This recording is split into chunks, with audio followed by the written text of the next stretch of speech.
महिमा कुमारी जिन्होंने राजसमंद से जीत दर्ज की है, बीजेपी के प्रत्याशी, क्या कुछ कह रही है उन्हें सुनते हैं। और मेरे पूरे राजसमंद परिवार को बहुत बहुत धन्यवाद कि उन्होंने मुझ पर इतना भरोसा किया। और जितने भी हमारे एमएलए गण हैं, भारतीय जनता पार्टी के कार्यकर्ता हैं, सबने बहुत मेहनत की है। तो आज मुझे बहुत खुशी हो रही है कि ये नतीजा सबकी मेहनत का है। वोटों का जीत का अंतर है, उसकी बहुत अच्छा है। राजस्थान में सबसे बड़ी जीत की ओर आप आते हैं, जीत से हमारी सबसे बड़ी जीत है। तो इस जीत के बाद आपके ऊपर ये जनता का दबाव, ये आपको क्या पार्टी करेगी इस जीत के बाद? देखिए, पहले ये पूरा निर्णय आ जाए और हम जनता के लिए आए हैं, उनके लिए ही निकले हैं।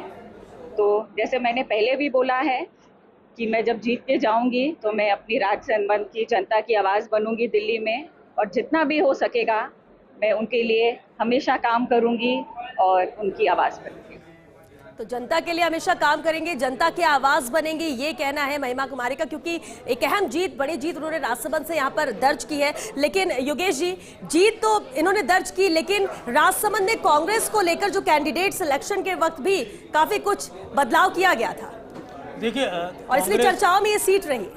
राजसमंद से कांग्रेस का जो सिलेक्शन था टिकट का, वो वेरी पुअर, जिसे कह सकते हैं कि, और अब पुष्पेंद्र जी जुड़ेंगे, खुद राजसमंद वो रहे हैं, प्रभारी रहे हैं वहाँ के।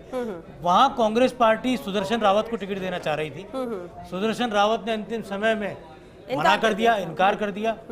सुदर्शन रावत अगर चुनाव लड़ते तो बीजेपी के साथ उनका मुकाबला दिखता, नजर आता। वो विधायक भी रहे थे भीम से। यहाँ कांग्रेस, मुझे लगता है कि कांग्रेस ने चुनाव लड़ने से पहले ही बाई दे दी, कांग्रेस वॉक ओवर दे दिया।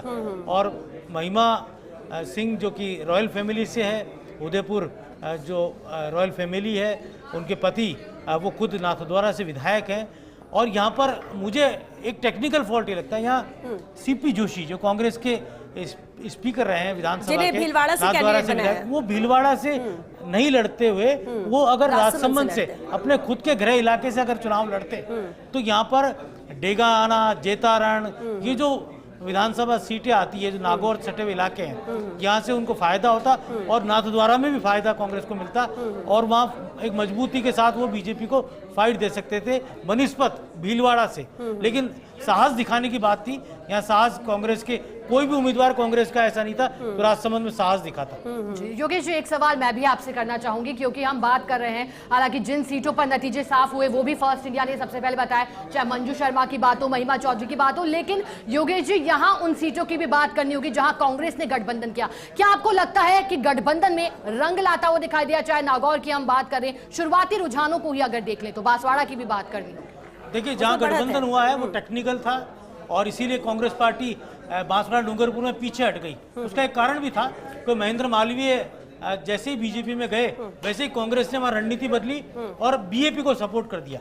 जबकि कांग्रेस को पता है कि देर सवेर बीएपी के कारण उनको नुकसान हो सकता है, लेकिन क्योंकि बांसवाड़ा में कांग्रेस का विधायक है, कुशलगढ़ में कांग्रेस का विधायक है, और इसके साथ ही डूंगरपुर में भी कांग्रेस का विधायक है, तो यही कारण था कि वहां पर अलायंस होते ही, जो अलायंस था वो औपचारिक तौर पर नहीं हुआ,